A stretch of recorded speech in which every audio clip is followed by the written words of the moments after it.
warahmatullahi wabarakatuh. Waalaikumsalam warahmatullahi wabarakatuh. Oke, selamat pagi, salam sejahtera untuk kita semua. Tabipun. Ya pun. Yang saya hormati Bapak Ibu Dewan Guru PDSD 1 Patoman. Di sini saya sebagai PLT Kepala Sekolah di sini ingin menyampaikan beberapa solusi ataupun materi yang saya sampaikan nanti dapat terinspirasi untuk Bapak Ibu. Di sini saya akan berbagi ilmu, berbagi praktik baik tentang refleksi pengembangan kompetensi guru yang disusun oleh Bu Sri Muktinah tahun 2024. Next, Mbak. Latar belakang program pengembangan kompetensi guru di sini adalah landasannya dari pemerintah, bahwa pemerintah itu menyadari pentingnya peran guru dalam meningkatkan kualitas pendidikan. Jadi guru itu sangat berperan penting untuk meningkatkan kualitas pendidikan. Guru menjadi kunci utama dalam proses pembelajaran baik di kelas maupun di luar kelas, sehingga peningkatan kompetensi guru menjadi prioritas utama.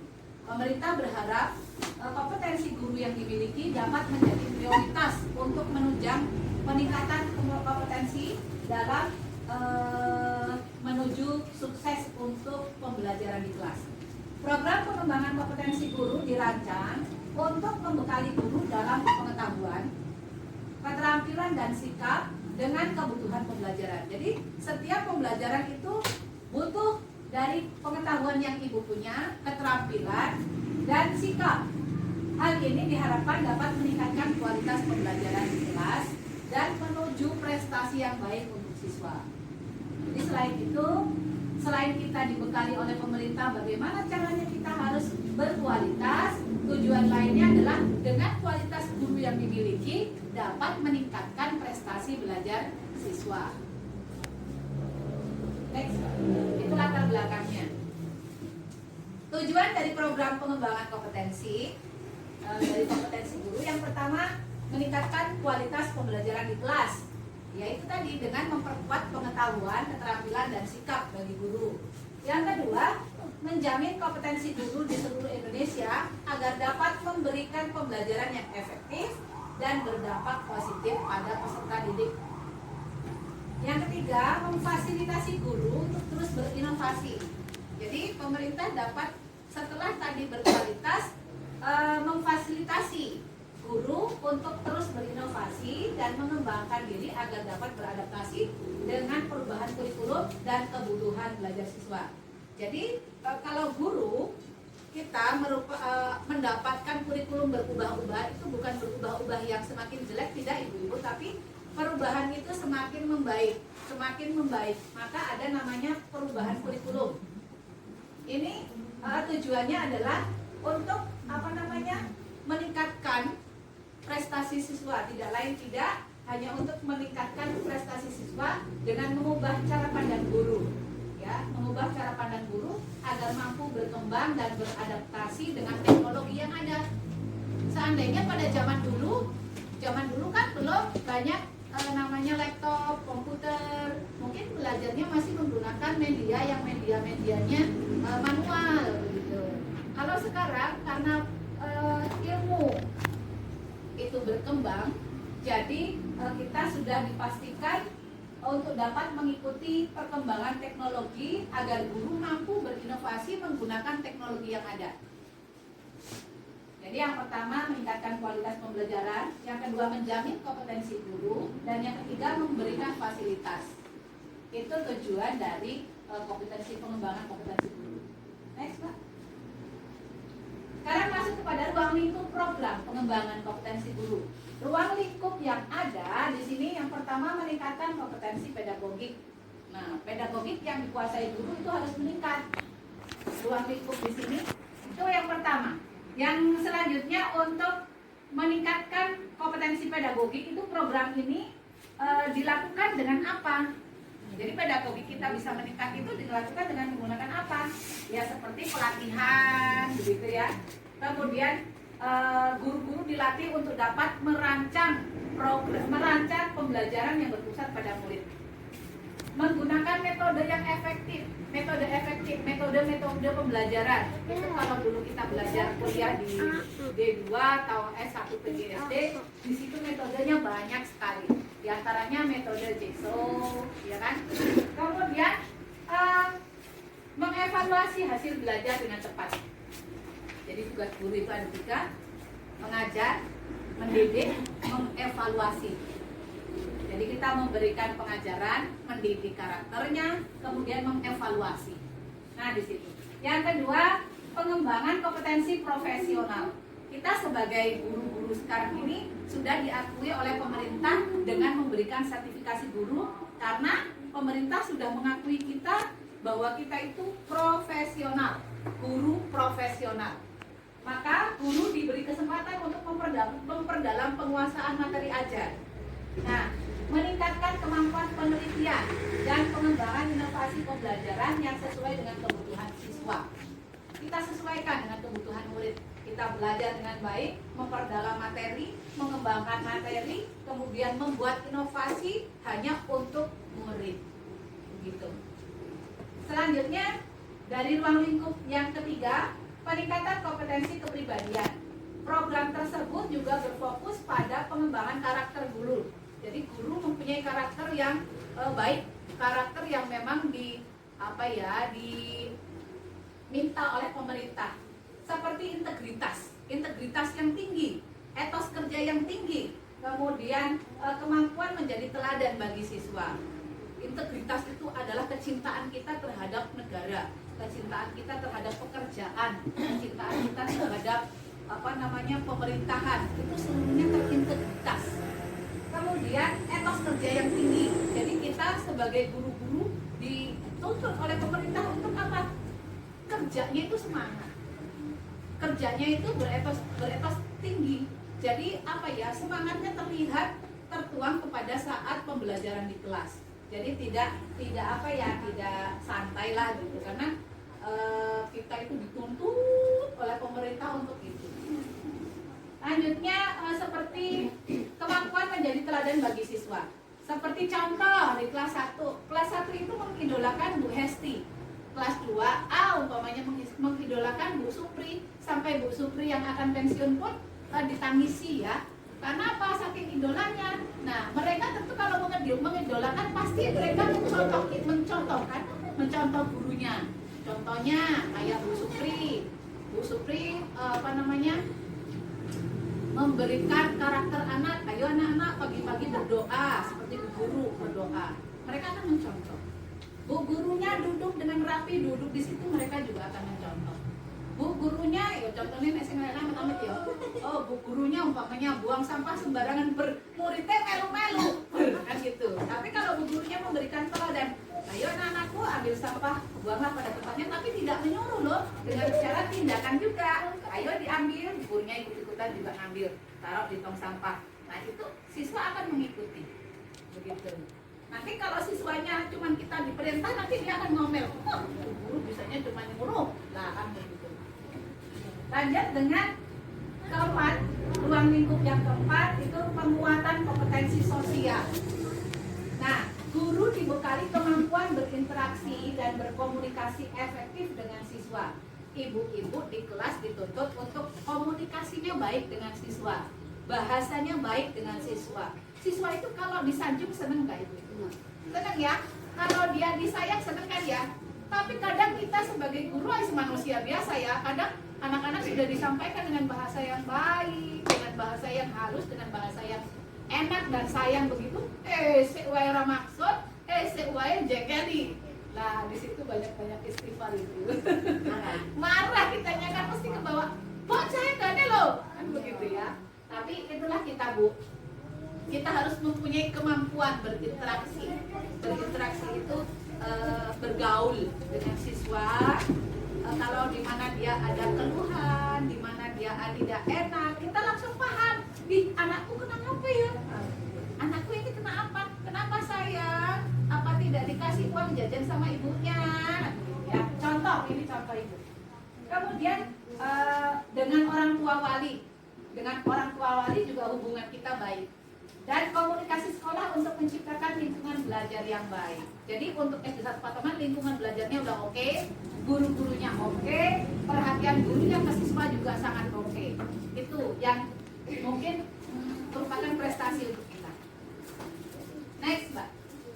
Metodologi pelaksanaan program. Yang pertama menganalisis kebutuhan, yang kedua merancang kurikulum, yang ketiga pelaksanaan pelatihan, yang keempat pendampingan dan evaluasi. Untuk analisis kebutuhan pada awal program kurikulum kita tentunya dan nanti untuk tahun 2024 ini akan ada pembuatan kurikulum baru. Maka nanti akan ada rapat kurikulum.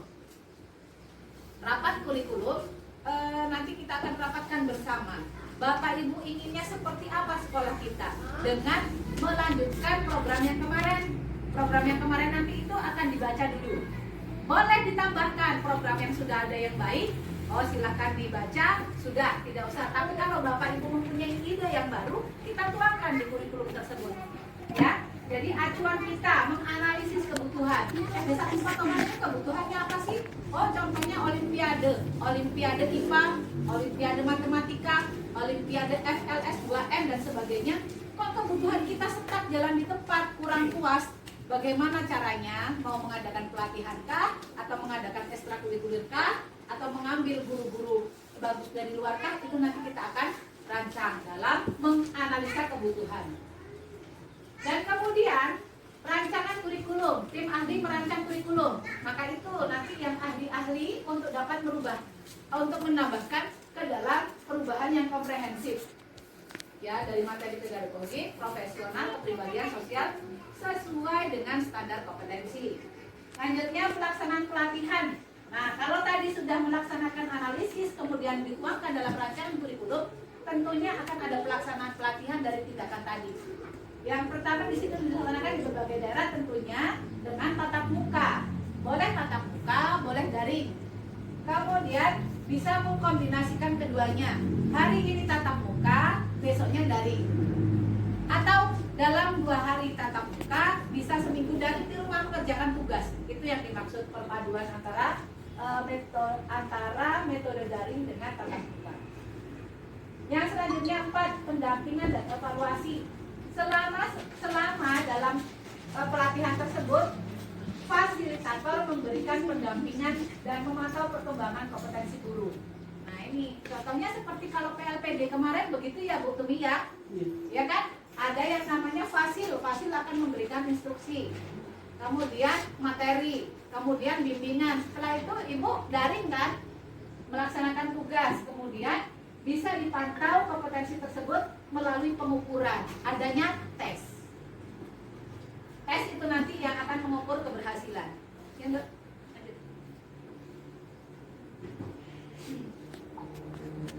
Lanjut ke selanjutnya.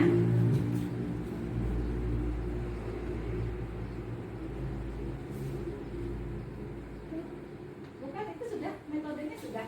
Lanjut next. Tantangan dan kendala. Dari tantangan dan kendala ini ada keterbatasan anggaran, kemudian disparitas kualitas guru, terus kesulitan koordinasi dan resistensi perubahan. Nah, tantangan dan kendala, keterbatasan anggaran, contohnya pengembangan kompetensi guru memerlukan alokasi anggaran yang cukup besar. Seluruh Indonesia memiliki itu. Kemudian yang kedua, disparasi kualitas guru. Guru di berbagai wilayah Indonesia masih sangat beragam. Hal ini menjadi tantangan dalam merancang program pengembangan yang dapat memenuhi kebutuhan pendidikan. Jadi masih sangat beragam.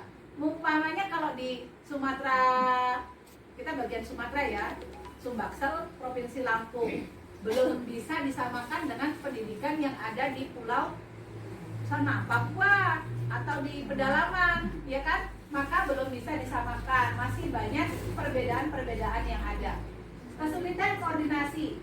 Jadi koordinasi antara pemerintah pusat dengan pemerintah daerah itu dari sekolah-sekolah dalam pelaksanaan program pengembangan kompetensi guru tidak selalu berjalan mulus karena adanya perbedaan. Seandainya perbedaan kebijakan sebuah daerah, umpamanya Pringsewu dengan Tanggamus sudah berbeda kebijakannya. Kita di Pringsewu terkenal disiplin, terkenal rajin, terkenal menuntaskan segala perintah dan tugas-tugas kita sebagai guru, terutama terlibat dari PMM-nya.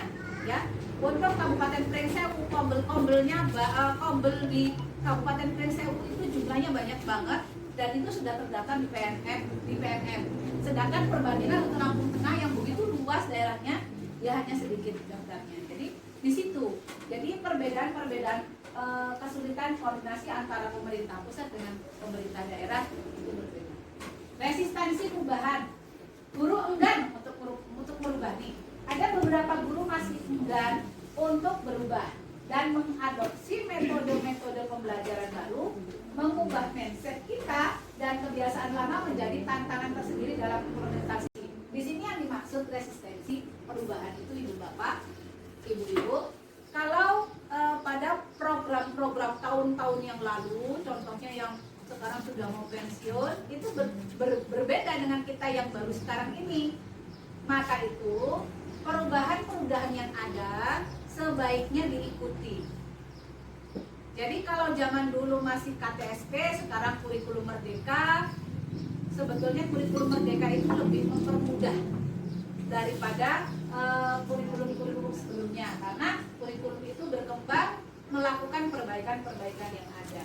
Di sini mindsetnya itu masih belum berubah, masih stuck di tempat, inginnya seperti itu. Nah, kita dituntut menggunakan teknologi, tapi kalaupun itu ada, hanya penyesuaian saja sebetulnya. Karena ya nek guru-guru senior zaman belkon kudu PMM jera muda, ya Kak, Bapak Ibu. Nah, maksud pemerintah bagi yang muda-muda, ayo semangat. Kalau perlu yang senior dibantu, dikenalkan, minimal dikenalkan, tidak harus bisa, gitu ya. Kalau bisa nanti tidak ngurusi PMM, kalau ngurusi laptop, muridnya blawur kan gini. Ya, itu. Lanjut Bu. Di sini setelah kegiatan yang depan-depan tadi, adanya program, adanya analisis, adanya resistensi dan seterusnya, itu perlu melakukan rencana tindak lanjut. Nah, tindak lanjut inilah yang wajib kita pahami. Yang pertama, monitoring dan evaluasi berkelanjutan. Setelah Bapak Ibu diobservasi, contohnya nih, Bu Sri datang ke kelas 6A, observasi Bu Yunika pada tanggal umpamanya 10 Mei, seandainya begitu ya Bu. Kemarin observasi tanggal 5 di kelas 5A ya Bu Listra. Observasi ini tentunya akan ada evaluasi penilaian yang dilakukan oleh kepala sekolah untuk ibu-ibu. Nah, dari observasi tadi ada evaluasi, nanti akan ada yang namanya tindak lanjut berkelanjutan. Contohnya adanya perbaikan-perbaikan yang akan dilakukan. Contohnya Bu, mengajarnya masih metodenya masih banyak ceramah, belum banyak prakteknya ke siswa, gitu. Siswa kok belum aktif. Kalaupun siswa sudah aktif, gurunya sudah mengenalkan metode-metode yang bagus, kemudian menggunakan alat-alat atau media yang bagus. Nah, nanti tindak lanjutnya apa? Oh, pengayaan. Oh, lebih meningkatkan di bidang yang lain. Gitu. Kemudian pemerintah akan terus memantau dan mengevaluasi dampak program pengembangan kompetensi guru secara berkala, memastikan efektivitas dalam peningkatan kualitas. Ini udah benar-benar belum nih? Contohnya seperti Bu Guru, maka pemerintah mengadakan session guru penggerak. Kenapa? Mungkin tadinya resistensi itu tadi, maka dibentuklah adanya guru penggerak. Jadi menggerakkan komunitas yang ada, menggerakkan guru-guru yang ada agar melakukan perubahan-perubahan yang diminta oleh program-program yang dituangkan oleh pemerintah pusat. Selanjutnya nomor 2, pengembangan program berbasis kebutuhan guru. Nah, di sini ada program dirancang lebih spesifik berdasarkan analisis kebutuhan. Contohnya agar dapat memberikan pelatihan yang tepat sasaran. Contohnya pelatihan umpamanya seperti SD kita. Oh, guru kelas 2 belum bisa menggunakan teknologi. Contohnya seperti kemarin di Digicom, apa itu? digital, perpustakaan digital, karena inginnya memberikan perpustakaan digital tadi karena satu kesulitan dalam buku umpamanya. Nah, guru kelas 2 diberikan pelatihan untuk bisa menggunakan aplikasi perpustakaan digital, di mana di sana bisa mendapatkan kebutuhan buku yang dibutuhkan di kelas 2 seperti itu. Yang ketiga, sinergi dengan pemangku kepentingan. Pemerintah akan memperkuat kolaborasi antara pihak sekolah dengan asosiasi profesi guru dan lembaga terkait untuk mengoptimalisasikan implementasi program pengembangan kompetensi guru. Yang keempat, peningkatan dukungan infrastruktur.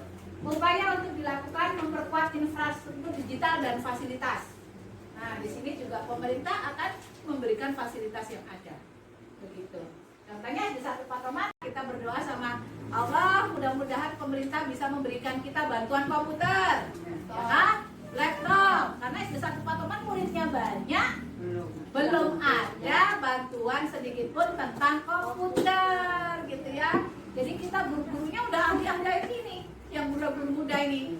Orang pelaksanaan ANBK mandiri sudah bagus, ya kan? Itu digunakan oleh apa? Kita mandiri loh. Kenapa? Kita nggak mau nih pinjem komputer orang lain. Kita gunakan sendiri. Bagaimana caranya? Bu gurunya mau backup kok, ya kan? Kita pinjam, bu gurunya punya semua, kita pakai. Nah, guru-guru muda IT-nya oke. Maka itu mudah-mudahan SD 1 Patoman dapat bantuannya. Amin. Amin. Amin. Amin. Lanjut, Bu. Oke, terima kasih. Dari paparan saya ini yang saya sampaikan barusan, ibu-ibu, coba kita naik ke depan, Mbak. Naik ke depan, kita ambil intisarinya. Di sini ada latar belakang. Latar belakang tadi karena guru itu dituntut oleh pemerintah untuk dapat berkualitas karena kita disebut guru pro. Pertama, meningkatkan kualitas guru. Yang kedua, menjamin kalau kompetensi guru itu di seluruh Indonesia memberikan pembelajaran yang efektif, inovatif, dan menyenangkan buat untuk meningkatkan prestasi siswa. Yang ketiga, memfasilitasi guru untuk berinovasi. Itu. Selanjutnya adalah ini yang intisari, Mbak. Selanjutnya, ruang lingkupnya tadi ada 4, peningkatan kompetensi budaya publik, meningkatkan kompetensi pribadian, mengembangkan kompetensi profesional, dan penguatan kompetensi sosial. Lanjut, metodenya menganalisis dulu, kemudian membuat rancangan kurikulum, yang ketiga pelaksanaan pelatihan dari kurikulum tersebut, baru pendampingan dan evaluasi. Nah, tantangan dan kendala tentunya banyak. Yang pertama, keterbatasan anggaran, terus disparitas kualitas guru. Disparitas itu adalah sama dengan kualitas kompetensi guru. Itu yang menyeluruh di seluruh Indonesia. Kemudian kesulitan koordinasi. Koordinasinya itu agak sulit, mungkin di pedalaman dan di sini berbeda. Resistensi perubahan. Jadi kendalanya adalah ini. Lanjut, Pak. Dari kendala tersebut ada namanya rencana tindak lanjut. Tindak lanjut yang pertama itu monitoring dan evaluasi. Yang kedua, pengembangan program berbasis kebutuhan guru. Yang ketiga, sinergi dengan pemangku kepentingan. Dan keempat, peningkatan dukungan infrastruktur. Nah, dari yang kegiatan-kegiatan tersebut yang sudah saya paparkan untuk meningkatkan program. Judulnya, Pak, depan. Meningkatkan program refleksi pengembangan kompetensi guru ini. Adakah dari ibu-ibu yang cantik ingin bertanya? Pertanyaannya nek iso saya jawab, nek enggak ya PR. Disilakan. Kalaupun sudah memahami, yang diharapkan adalah Bapak Ibu dituntut oleh pemerintah kita itu untuk profesional, karena kita sudah dijuluki guru profesional. Tidak ada guru yang tamatan itu lagi SMA, tidak ada. Minimal sudah SPD ya, minimal sudah S1 karena disebut sarjana pendidikan. Itulah dasar pemerintah memberikan label kepada kita profesional. Dan karena guru, saya selalu ingat pesannya Pak Sobur itu, guru itu ada 3 bu. Yang pertama mengajar, terus membimbing, mendidik. Yang ketiga mengevaluasi. Nah, itu dia. Berarti kita kalau sudah mengajar, memberikan ilmu, mendidik, membimbing, kita harus evaluasi. Setelah evaluasi tentunya kita melakukan RTL, rencana tindak lanjut. Ngapain sih evaluasinya? Oh, seperti Bu Puput kemarin kita melaksanakan jalan-jalan. Tentu kita ada namanya refleksi. Oh, ibu apa jenenge konsumsi suneke kakean. Oke, anu mubazir bang, pokoknya sampai saiki isih walah iya karena itu kan mau diberikan ke siswa juga, tapi ternyata siswanya sudah kekenyangan. Nah, berarti kan ada saldo di snack. Nah, akhirnya bisa ditunda snacknya untuk dimakan besok lagi. Ya itu artinya evaluasi. Oh, berarti perhitungannya besok seperti ini. Nah, itu pemerintah kayak gitu. Sudah memberikan ilmu ke anak-anak, mengajar, membimbing, mendidik, terus evaluasi. Tentunya setiap per semester ada laporan pendidikan. Nah, setelah itu apa ini tindak lanjutnya? Kelas 1 di semester 1 burung ison bocor, ini kepriwe iki? Nah, itu namanya RTL, melakukan rencana tindak lanjut, ditulis.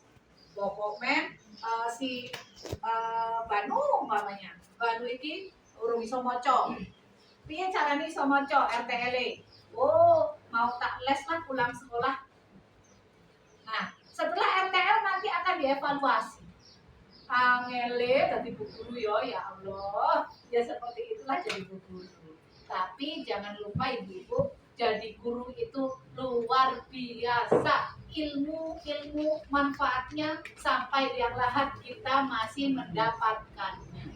Apalagi ibu-ibu jadi guru enak, nanti pulang sekolah ya pulang, di rumah masih bisa mengurus suami, anak, keluarga, bisa silaturahmi dengan tetangga, bisa ikut kegiatan pengajian dan sebagainya, ya kan?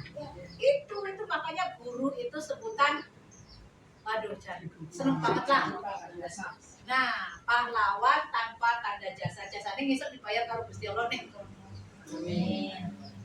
Monggo ibu bapak ada yang ingin berkomentar, minimal bukan bertanya atau bertanya boleh, minimal mengomentari hasil dari analisis yang tadi saya sampaikan, refleksi pengembangan tadi. Silakan ibu kalau ingin ada yang disampaikan. Ya, Bu Yunika. Ya, disilakan Bu. Di sini Bu, terima kasih atas penyampaian tentang materi ini.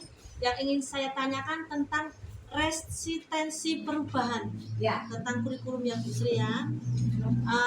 Yang perlu kita ketahui di pemerintah kita adalah sering gonta-gantinya kurikulum Bu.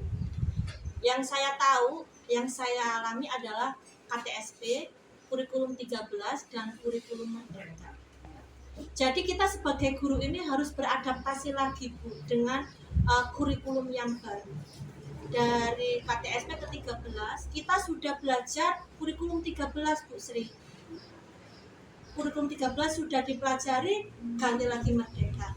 Jadi waktu kurikulum 13 kita pakai, pemerintah memakai kurikulum 13, metode yang kita pakai masih KTSP. Sedangkan sekarang merdeka yang kita pakai masih 13.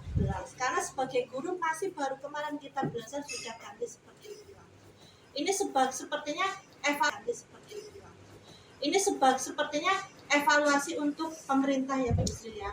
Untuk semuanya bahan, media dan semuanya juga kan agak kurang bermanfaat. Yang ingin saya tanyakan Bu Sri, karena kami adalah guru yang mungkin tidak ahli IT, bagaimana cara upaya-upayanya Bu Sri untuk menanggulangi banyaknya sekali tugas di kurikulum merdeka ini. Sedangkan kita sudah memulai kemarin bisa kurikulum 13, sudah bisa nih Bu ya merdeka lagi. Terus terang kami semuanya masih dalam proses belajar 13. Sekarang sudah merdeka. Mungkin tidak hanya saya aja yang masih kesulitan. Apalagi kan saya guru kelas 6, saya belum tahu betul tentang kurikulum 13. Upaya apa yang harus kami lakukan? Ya, terima kasih Bu. Dari pertanyaan Bu Yunika tadi. Yang pertama, orang baru KTSP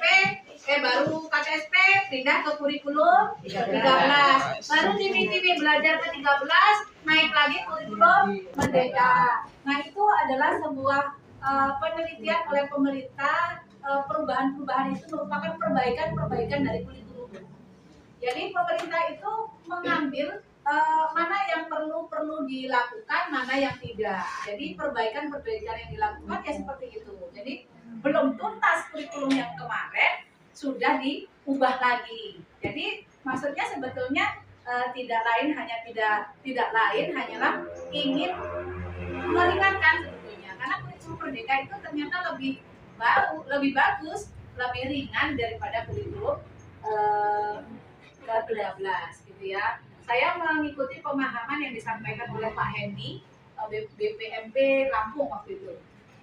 Nah, di sini Bu, bagaimana upayanya? Yang pertama, inginnya diadakan pelatihan.